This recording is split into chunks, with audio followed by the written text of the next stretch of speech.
এটা কি শুধুই একটি দুর্ঘটনা, নাকি এর পেছনে কিছু গভীর রহস্য লুকিয়ে আছে? মাত্র কয়েক ঘন্টা আগে ঘোষণা করা হয়েছিল ইসরায়েল ও হামাসের মধ্যে যুদ্ধবিরতি চুক্তি। ঠিক তখনই ঘটে গেল এক ভয়ঙ্কর ঘটনা। দক্ষিণ ইসরায়েলের একটি সামরিক ঘাঁটিতে বিস্ফোরণ। এই বিস্ফোরণে প্রায় ১০ জন ইসরায়েলি সৈন্য আহত হয়েছে। তাদের মধ্যে ৩ জনের অবস্থা গুরুতর, বাকিরা সামান্য আহত। তবে এমন সময়ে এমন একটি বিস্ফোরণ কেন ঘটল? কেমন করে এটা ঘটল? কি ছিল এর পেছনে? বিস্ফোরণটি ঘটেছে একটি যুদ্ধ প্রকৌশল প্রশিক্ষণ ঘাঁটিতে, যেখানে সৈন্যরা বিস্ফোরক অস্ত্রের প্রদর্শনী দেখছিলেন। ইসরায়েলি সামরিক বাহিনী জানিয়েছে এই বিস্ফোরণটি ছিল একটি দুর্ঘটনা এবং এর পেছনে ফিলিস্তিনের কোনো গোষ্ঠী জড়িত ছিল না। তবে বিস্ফোরণটি ঘটে এমন সময় যখন দুই পক্ষ, ইসরায়েল ও হামাস, যুদ্ধবিরতির চুক্তিতে সম্মত হয়েছিল। এই যুদ্ধবিরতি চুক্তি ১৯শে জানুয়ারি রবিবার থেকে কার্যকর হবে।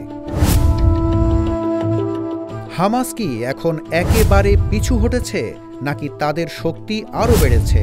এই বিস্ফোরণ কি ইসরায়েলের শক্তির পতনের একটি ইঙ্গিত? গাজায় হামাসের উপস্থিতি এবং তাদের শক্তি ইসরায়েলের জন্য একটি বড় চ্যালেঞ্জ হয়ে দাঁড়িয়েছে। ফিলিস্তিনিদের তীব্র প্রতিরোধের কারণে ইসরায়েলকে পিছু হটতে বাধ্য করা হয়েছে। হামাসের শক্তিশালী আক্রমণ এবং তাদের কৌশলগত সক্ষমতা ইসরায়েলের জন্য অনেক বড় বাধা হয়ে দাঁড়িয়েছে। তবে গাজার যুদ্ধবিরতি চুক্তি নিয়ে একটা বড় শঙ্কা তৈরি হয়েছে। এএফপির প্রতিবেদনে বলা হয়েছে, হামাস কিছু শর্তে সম্মত না হওয়ায় ইসরায়েল চুক্তি অনুমোদন স্থগিত রেখেছে।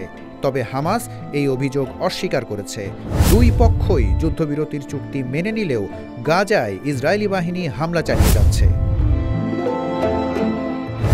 এদিকে আল জাজিরার প্রতিবেদনে বলা হয়েছে, ইসরায়েলের প্রধানমন্ত্রী বেনিয়ামিন নেতানিয়াহু মূলত অভ্যন্তরীণ চাপের কারণে যুদ্ধবিরতি চুক্তি অনুমোদন স্থগিত রেখেছেন।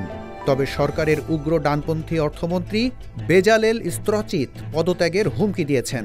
তিনি বলছেন, যদি যুদ্ধবিরতি চুক্তি অনুমোদন দেয়া হয় তবে ইসরায়েলের মধ্যে গৃহযুদ্ধ পরিস্থিতি সৃষ্টি হতে পারে।